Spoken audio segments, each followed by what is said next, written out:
नमस्कार, सुस्वागतम दर्शक। जी मैं फिर एक बार वीएन आप लोगों के साथ। जी हाँ, पहली बार वैज्ञानिकों ने किसी व्यक्ति के मस्तिष्क के अंदर देखने के लिए अल्ट्रासाउंड तरंगों का उपयोग किया है। व्यक्ति की मस्तिष्क गतिविधि को रिकॉर्ड किया गया जब वो एक चिकित्सा सुविधा के बाहर कार्य पूरा कर रहा था, जिसमें वीडियो गेम खेलना भी शामिल था। इस उपलब्धि को हासिल करने के लिए शोधकर्ताओं ने उस व्यक्ति की खोपड़ी में एक पदार्थ प्रत्यापित किया, जिससे अल्ट्रासाउंड तरंग उसके मस्तिष्क में पहुंच गया। इस धनिक रूप से पारदर्शी खिड़की से प्रवेश करने के बाद ये तरंग ऊतकों के बीच की सीमाओं से टकराए। उछलती हुई कुछ तरंगों फिर अल्ट्रासाउंड जांच में लौट आए, जो एक स्कैनर से जुड़ी हुई थी।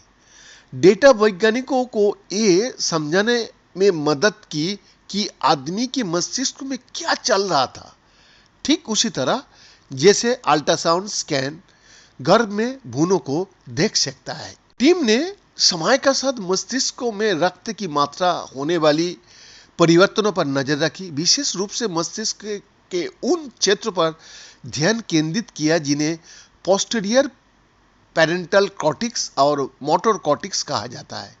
ये दोनों क्षेत्र गति को समन्वित करने में मदद करता है।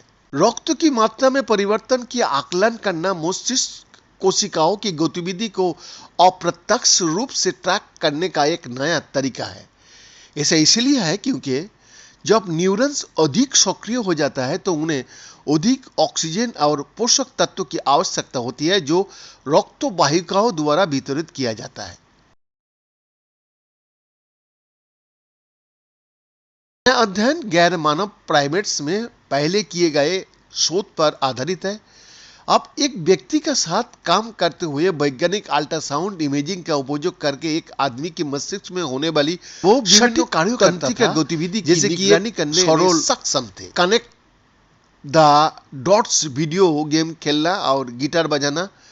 टीम ने 29 मई को साइंस ट्रांसलेशन मेडिसिन पत्रिका में प्रकाशित एक पेपर में अपना निष्कर्ष का वर्णन भी किया। वह वरिष्ठ अध्ययन लेखक और दक्षिणी कैलिफोर्निया विश्वविद्यालय के न्यूरोसर्जन डॉक्टर चार्ल्स लियू ने एक बयान में कहा, जैसा कि गैर मानव प्राइमेट्स के मामले में हुआ था, रोगी का अल्ट्रासाउंड डेटा ने इरादों को संकेत दिया, इस जॉयस्टिक को दिलाए, इस गिटार को बजाए, जबकि क्रियाएं स्वयं की गई। अल्ट्रासाउंड इमेजिंग, जिसका अर्थ है अल्ट्रासाउंड जो मस्तिष्क में रक्त की मात्रा में परिवर्तन की ट्रैक करता है। पारंपरिक मस्तिष्क इमेजिंग तकनीकों जैसे कि functional magnetic resonance imaging that is called fMRI का एक आशाजनक विकल्प माना जाता है। ऐसा इसलिए है क्योंकि इसे मस्तिष्क की गतिविधि में होने वाले परिवर्तनों के प्रति अधिक संवेदनशील माना जाता है। इसके अलावा परिणामी छवियों का रेजुलेशन अधिक होता है और इस पद्धति के लिए रोगियों को अस्पताल में लंबे समय तक मशीन में स्थिर रहने की आवश्यकता नहीं होती है। इस प्रकार आप सैद्धांतिक रूप से वास्तविक जीवन की परिस्थितियों में रोगियों की मस्तिष्क गतिविधि को ट्रैक कर सकता हो। यह वर्तमान में एम्बुलेटरी ईईजी के साथ भी संभव है, लेकिन ईईजी रक्त प्रवाह के बजाय विद्युत गतिविधि को ट्रैक करता है और ये सिर और खोपड़ी की त्वचा के माध्यम से ऐसा करता है, इसलिए ये बहुत सटीक या नहीं है आने वाले दिन में ही पता लगेगा। इसी तरह मानव खोपड़ी ऐतिहासिक रूप से अल्ट्रासाउंड तरंगों के लिए एक बाधा रही है, जो उन्हें मस्तिष्क में प्रवेश करने से रोकती है। इसीलिए नए अध्ययन में लियू और उनके सहयोगियों ने एक ऐसा रोगी पर अपने दृष्टिकोण का परीक्षण करके इस बाधा को दूर किया, जिसकी खोपड़ी का कुछ हिस्सा निकाल दिया गया था।